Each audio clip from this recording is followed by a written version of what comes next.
Hey guys, Sir Wayne here, bringing you guys another YouTube video over Call of War. Okay, today I'm going to talk about a little bit reversed from last week, and that is the 5 biggest things that the pros do, or the good players do, however you want to look at it. And this is my opinion, guys, as usual, so, you know, don't kill me in the comments. But hey, please comment. If you must, you can go ahead. It'll be okay. It'll be okay if you kill me in the comments. But anyway, so not in any particular order as usual. But the first thing I want to talk about is going to be the use of artillery. Okay, the pros use this very, very well, and they use it very, very effectively. There are so much as secret ways to use artillery, but of course I can't tell you that because it would get me in trouble. I do not want to be killed by the new players or the other players who've been here for a very long time and showed me what I need or that I know, so I'm not going to do that. But I will let you know that, you know, use artillery. I have 3 here, I have another one here, you know, and use what's necessary. Like a lot of pro players are good players, like and I consider myself a decent player, guys, just a decent player. So but I'm going to come up here and wipe out Denmark here, just these, not the ocean part, just these. That was my plan, thinking of different plans of what to do with Sweden. Sweden's going to war with Denmark, so I plan on using, I only need the 1 artillery to wipe out these 2 divisions here. I'll use the 2 infantries, put it in front, and use the 1 artillery back here, fire upon that, and then he might send 1 troop at me, and then I'll, you know, the 2 infantry here will catch that, and then I'll wipe that out if need be. So I'm not sending a whole bunch. I'm not sending more than what needed. I'm not just sending 1 infantry or 2 infantry to take that out. I'm going to play it smart. I might be overdoing it. I could probably do it with just 1 infantry. I'm sure I could, but hey, why not? Why not just send 2? You know, I don't like taking loss or damage, anything. I'm big. I really can't stand taking damage, so which is not really the correct thing to do, but it's me. Yeah, it's me. So as you see here, I have 5 more artillery. I have an anti-tank here and some infantry. I'm building AAs, guys. This is a pretty early game. It's pretty new. I know it was on last week's, but I record my my videos back to back, so I record multiple videos. So this is still the same day as the 5, you know, biggest mistakes rookies make. So still the same day. So but people use the artillery better. They don't just send them in and attack on their own. They don't leave them undefended. They protect them and hoard them like gold. So, because they are. If you fight other good players, they're going to have lots of artillery too, because artillery is a big thing. You know, unless they have airplanes. I mean, airplanes are very, very big. So, as well. So, let's see here. The number 2 thing is they don't take losses. Okay, plain and simple. Don't take losses. And that's how you win the game. If you don't take losses, you don't lose, because you got army. And army says you can't take my stuff, and army says I can take your stuff. So if you got an army, you're Gucci. Meanwhile, you got the guy who's making all the mistakes, like I put on the last video, where he's attacking 5 different players at one time, and then he winds up losing his military, and then he wonders why he's losing an NPC. Come on, click the newspaper. Well, okay, here we go. So, you know, as I showed you before in the last video, you see who's taking losses and who's not. Here's me, and here's Jeremy. I'm not taking losses. I mean, 200, 2,400? No. Type in up here at the top. Communist.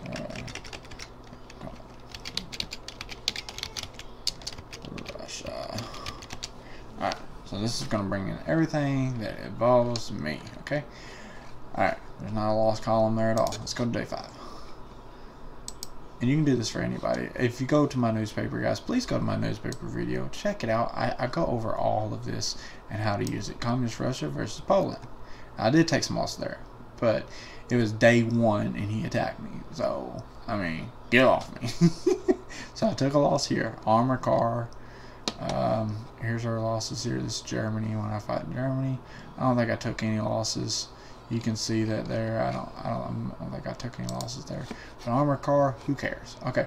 Point being, you don't take losses. Okay. Early game, somebody declares war on you. They're trying to smash in on your stuff. You know, you can do what you can do, but you don't have artillery day 1, so it's kind of a pain in the butt.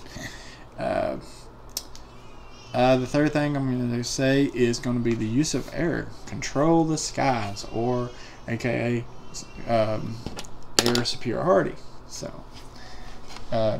control the skies. You don't want somebody coming in here bombing your artillery, bombing, you know, your ACs, bombing your tanks. Get air superiority. Get your air bases going. I mean, stack your troops with air, with anti-air. Where's anti? There's my anti-air. You start out with 3, so there's my main force there, and it has 3, and it's upgraded, so it's level 2. I know some players, some pro players, they go, don't use AAs, don't use them, you know, but I mean, at level 2, it is a 6.5, you know, against, that's the wrong one.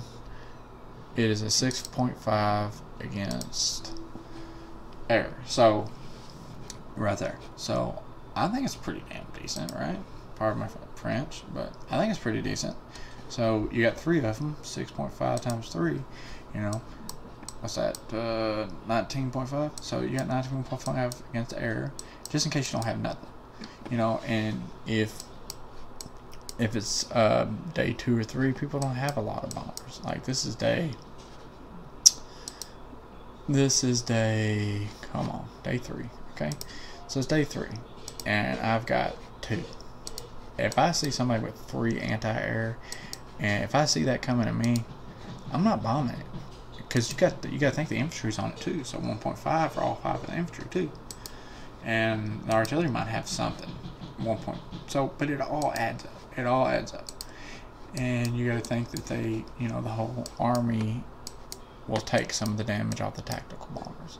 So if I had those 2 tactical bombers attack that stack, my tactical bombers would straight up die. So, you know, very, very useful, you know, especially if you're asleep, you know. Notice that, you know, but so the air can be fought in many different ways other than just, you know, your Air Force versus theirs. You can have anti-air, which I choose to have both. I like anti-air as well as the actual tactical bombers and fighters. I love fighters too, so, you know, air superiority is where it's at. That's how you win this game. If you're fighting somebody's good, you have to have it. There's nothing worse than seeing 8, 9, 10 tactical bombers coming in through your area and blowing your army to smithereens. Nothing worse. So, moving on from that is going to be communication. Okay, communicate with the world. Okay, so see, I'm communicating with everybody: Spain, Sweden, Romania, France, Germany, Poland, United Kingdom, United States. I've spoken to them all. Okay, talk to them all. So basically, you know, reach out to people. Know if you're going to be enemies or not. You know, I've talked to France. I spoke with him. He never messaged back. I think I messaged United Kingdom, Sweden. I should probably message him, and you can start off with something simple. Hey, what's up? That's all you gotta say. Yeah. Start a conversation. Figure out what they want to do. If you start talking to people and you're friendly, they're not going to look at you as another country. They're not going to look at you as a meal. Start talking to them. You never know. You might go, you know, because I've talked to other people and go, hey, that's a cool guy, but I was looking at attacking him, and then change my mind based off just talking to him because he was a cool guy, and I had other targets. So talk to people, communicate. Everybody, you know, communicate very well. Very, very, very, very well. So, you know, a lot of players, they talk to other guys, they talk to other players, they communicate, and talk to them, let them know what you're doing. Hey, Ukraine, what are you doing? Or after that, are you going to go into Turkey, or are you going to go, you know, over here Yugoslavia? I mean, what do you plan on doing? You know, figure out if he's coming for you next. When that opens up, you can go after Sweden. Don't be unprotected, but, you know, still figure out what you're going to do. Or maybe Sweden goes, hey, I'll leave Denmark alone, or you can have the land, and, you know, you can have these lands, and it'll keep me off this country. So, like, if I was going to, as Sweden, and me and Sweden probably going to have to go to war, but if he let me have these two here, and he could have these and everything else, I just don't want him to have a foothold on my land. That's my biggest deal. If he can do that, we can avoid war. I'm trying to communicate with him to avoid this, but no message back. But I'm very limited on my time or what I'm going to do. Once that 24 comes up, I have limited on what decision I have to make. Do I let him get off Copenhagen and attack Copenhagen, or do I destroy him? He's got 24 divisions in the water, as you can see. That is tempting as heck right now. I think I'm leading the world in armies, so you got to think, I have 55 divisions, so yeah, I'm taking out half, if not more, of his troops by swapping that out. I mean, that really would knock him out of the war. And I have right away with Finland, so I could just swoop in and start attacking him from that angle. So I'm just not sure what I want to do. But communication, if he communicates with me and goes, hey, you can have that and we can avoid a war, then none of this will happen. But he's not going to communicate with me, probably, and I'm going to wind up blasting 24 divisions out of the water. So, communication, guys. Communicate. Talk to people. Message. I cannot stress this enough. It's one of the biggest things. Message other players, talk to them. If they message you, message them back. If a threat looks like it's going to be a threat, message them. And let me tell you, here's a golden rule of mine, my own preference, personal tip here, guys. If you message them and they do not message you back in, let's say, 12 to 24 hours, they don't message you back, they're an enemy. That's my perspective. That's my opinion. Okay? My opinion. Because they get a notification, or maybe they have a computer. Okay, now if they have a computer, it might be a little bit different, but I don't care. That's my opinion. That's what I'm going to do it. I don't care. But if you see here, he's 100% PC, so maybe he doesn't get on as much, which is whatever. But like I said, you know, which brings me to my next thing, my number 5, active, being active. Winning games is all about being active. Okay, if you're more active than your opponent, you know, if you're both on the same playing field as far as skill and everything goes, typically the person who wins is the most active person. If you can be on every hour on the hour, you're going to be tough to deal with. If you can only be on every 6 to 8 hours, you're going to have problems. Okay? So keep that in mind. So, and also knowing when somebody goes to sleep. I used to always try to figure out by messaging, communication again, guys. Communication, messaging other players and seeing when they would reply back to see when they're active and when they're not, when they're asleep and when they're not. So, because when you're asleep and you sleep like 8 hours or whatever, 10 hours, 12, whatever hours you sleep, you know, most people are not going to get up and respond to a Call of War notification that says you got declared war on, or that you're losing divisions, or whatever notifications you got set, or if you don't have any notifications and you're just using your computer like this guy in Sweden. So, I'm not in a hurry to attack actual players either, because I don't have good allies, so I'm not looking to stay with these allies. They're really, really crappy. So if I can get with a better teammate, it'd be cool, but the way it looks, there's not many to choose from. So, but I might team up with Ukraine now, knowing that he's an actual player, maybe. So, but that's basically the 5 things, guys. And I mean, communication and active. I can't stress communication enough. Guys, communication is so huge. But But that's going to be my video for this week, and that's going to be it for the video. So if you guys want, I can try to bring you guys, if you like these videos, I can try to bring you 5 more things that pros do, or part 2, or part 2, that 5 things rookies make, part 2. And I think I might come in with another one as far as tips. And like I said, guys, these are my opinions. If you guys got any ideas, please message me or comment below. Let me know of some that I'm missing, because I know I'm missing so many. There's so many things that rookies do that you see from a guy who has played the game for a while and is really, people have taught me how to play the game, and things I've learned as well, as far as research as well, and so it's not all me, but things that I see, this is what I see, guys. So let me know what you guys see. What do you guys think as far as things that the pros do, things that the rookies do?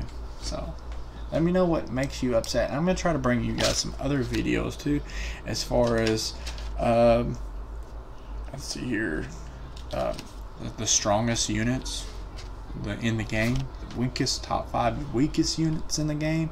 Got some other ideas on things I like to see players do, and things I hate to see players do. So, definitely got plenty of content for you guys, and definitely plan on bringing them.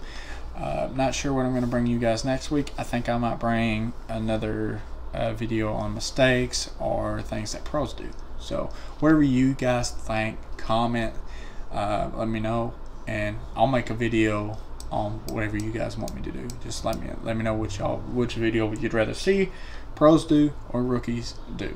Alright, thank you guys so much. Like, comment, and subscribe.